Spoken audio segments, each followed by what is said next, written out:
बोलेंगे तो किसी को आवाज नहीं सुनाई देगी। राजपूत जी क्या आपने बीच में कुछ टोका है? मेरा नाम लिया है अगर नहीं है नीरज जी, मैं एक बात हाँ, मैं ये बोल रहा हूँ कि संजीव उनियाल जी लगातार कह रहे हैं, सवाल पे सवाल एंकर आप हैं कि संजीव उनियाल है। अरे संजीव उनियाल जी सवाल पूछ रहे हैं कि आपने ऐसा क्यों नहीं कहा, तो पूछेंगे ना, आप भी तो पूछ रहे थे मुझसे और तमाम सवाल पूछ रहे हैं उनसे। हाँ नहीं, हम तो आप ही से पूछते हैं, हम तो आपके जरिए पूछते हैं। संजीव उनियाल तो एंकरिंग कर रहे हैं, चला रहे हैं, ये बताओ। अरे भाई राजपूत जी, राजपूत जी आपके यहाँ पे एंकरिंग करने आए हैं। राजपूत जी एंकरिंग मुझे करने दीजिए, आप अपनी बात रखिए ना। उनियाल जी क्या बोल रहे हैं, फरहान जी क्या बोल रहे हैं सर? नहीं, अगर संजीव उनियाल जी एंकरिंग करेंगे, संजीव उनियाल जी अगर जवाहरलाल नेहरू को 1973 तक जिंदा रखेंगे तो भाई बड़ा मसला हो जाएगा। 1973 तक संजीव उनियाल जी जिंदा रखें। अरे कहाँ जिंदा रखे आप भी ना राजपूत जी। हिंदू मुसलमान करना है। अरे अभी पूछ, अरे एक बार अभी इनका देख लीजिए, अपना रिकॉर्ड करके देख लीजिए आप। इन्होंने कहा 1973 का जवाहरलाल नेहरू का कानून, इन्होंने स्वयं कहा। अरे रुकिए महाराज, आपने राजपूत जी डाइवर्ट करने की कोशिश मत करिए, आप रुकिए आप एक मिनट। अरे सर वापस आने दीजिए सवाल। नहीं, बिल्कुल सही कह रहा हूँ। सुनिए कर लीजिए नीरज जी। अच्छा मान लीजिए एक मिनट 1950 में, सुनो ना महाराज, 1950 में कोई कानून बना तो मैं उसको किसका कानून मानूं? बताओ बताओ ना फिर। हाँ कर रहे हैं आप। रुकिए सर, हर्षवर्धन त्रिपाठी और मैं 1950 इन्होंने कहा 1973 में। अरे महाराज अब रुक जाइए। हर्षवर्धन त्रिपाठी सीरियस नोट पे आपने कहा आरएसएस और पीएफआई की तुलना। अरे राजपूत जी अब एक मिनट रुको ना आप। हुआ था नहीं आरएसएस, रुक जाओ। हर्षवर्धन जी और शिवंशी जी बात करनी है मेरे को, सीरियस नोट पे बात करो ना। आप लोग दाएं बाएं करके इसको घुमाने की कोशिश कर रहे हैं, मैं उसको मुद्दे पे लाना चाहता हूं। जो लोग भी आरएसएस और पीएफआई की तुलना कर रहे हैं, हर्षवर्धन जी ये क्या वाजिब लगता है आपको?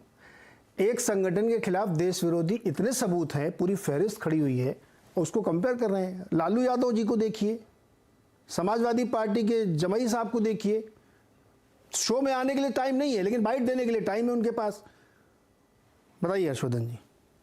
देखिए नीरज जी, सबसे पहले तो मैं ये कहूँगा कि बड़ा अच्छा है कि पीएफआई पे जो प्रतिबंध लगा है वो ढेर सारे मुस्लिम संगठन, उसमें पसमानदा संगठन है, सूफी खानका है, चिश्तियों का संगठन है, शियाओं का संगठन है, इन सब ने कहा कि ये देश विरोधी संगठन है।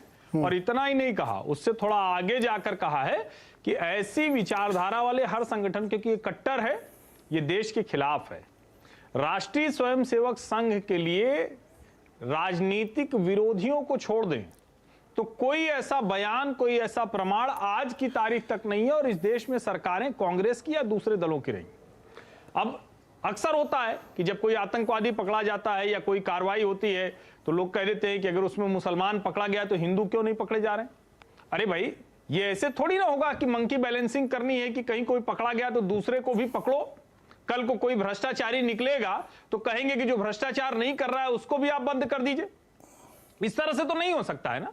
और अगर पीएफआई देश विरोधी गतिविधियों में है, अगर दुनिया के देशों में दूसरे जो देश हैं वहां जो आतंकवादी संगठन है उनके साथ उनके कनेक्शन है, अगर पीएफआई जिस सिमी को 2001 में अटल बिहारी वाजपेयी की सरकार ने प्रतिबंधित किया, उसके बाद कांग्रेस की सरकारों में भी वो प्रतिबंधित रहा, जिसको स्पेशल ट्रिब्यूनल ने कहा कि अच्छा प्रतिबंध हटा सकते हैं क्या, तो chief justice of India Balakrishnan ने फिर से उस पर प्रतिबंध लगाया और ये कहा कि नेशनल सिक्योरिटी के लिए खतरा है।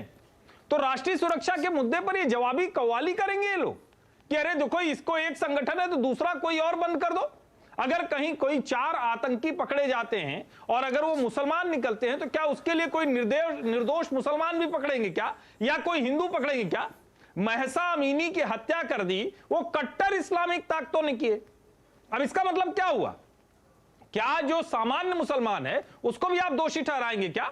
मुझे लगता है ये हिंदू मुसलमान का तमाशा, या मुसलमान है तो किसी हिंदू को भी दोषी ठहराना है, ये तमाशा ये बंद करना चाहिए।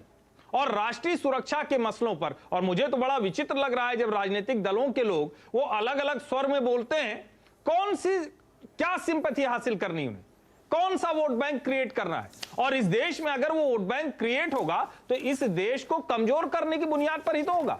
मुझे तो लगता है कि आज के दिन बिना किसी इफ बट के, बिना किसी किंतु परंतु के, सभी पैनलिस्ट को यह कहना चाहिए कि यह बहुत जरूरी काम था, प्रमाण के साथ हुआ है, तथ्य के साथ हुआ है, जिसको केरल की कांग्रेस सरकार से लेकर पिनराई विजयन की सरकार से लेकर भारतीय जनता पार्टी की सरकारों से लेकर सबने रिपोर्ट दी है कि इस संगठन को बंद